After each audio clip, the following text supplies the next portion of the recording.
Chapman, who's checking out the damage in Milton, Kentucky. We know that the National Weather Service has confirmed an EF-2 tornado there. So, Jim, understandably, a lot of cleanup, a lot of work to do there today.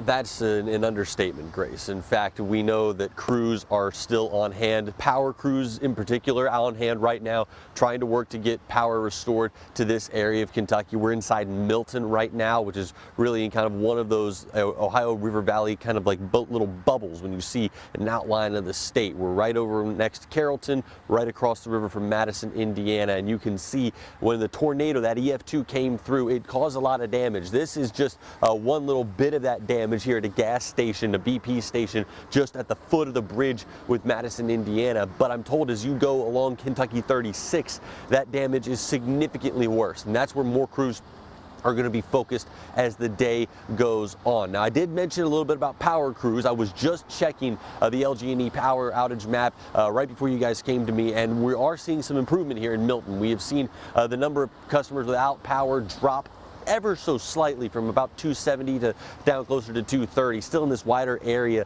we're still seeing about 1,350 customers without power at this point. But that is something that crews are going to be combating throughout the day, working to try to get fixed and working to try to get the situation just improved ever so slightly as damage assessments continue, and the power restoration is going to be another big thing that they look for as the day continues. Now, we were able to speak yesterday with a local pizza shop owner, Justin McCoy. He was one of just many business owners who was dealing with the cleanup and the fallout from these tornadoes.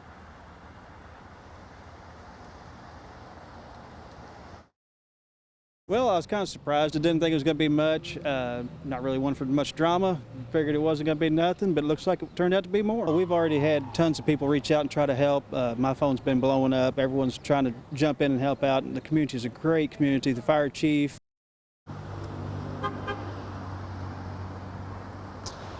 We have heard reports that Kentucky Governor Andy Beshear has declared a state of emergency. That will really help this area and other areas affected by these storms. It'll free up some funds, allow the recovery to be just that little bit easier on the people of this area. Now, one good thing I do want to note that we have gotten confirmed from EMA officials here in Trimble County is that they've only gotten reports of 2 minor injuries associated with this tornado.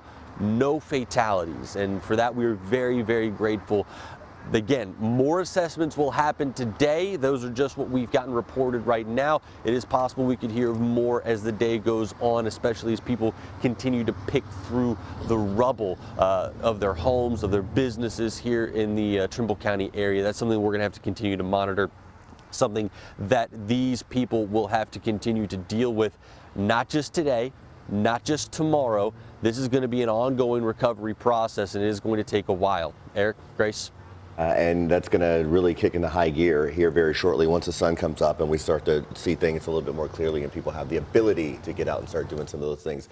Jim, thank you. Now, we know a lot of you are waking up this morning without power. At last check, there are just under 300 LG&E customers in Jefferson County without power.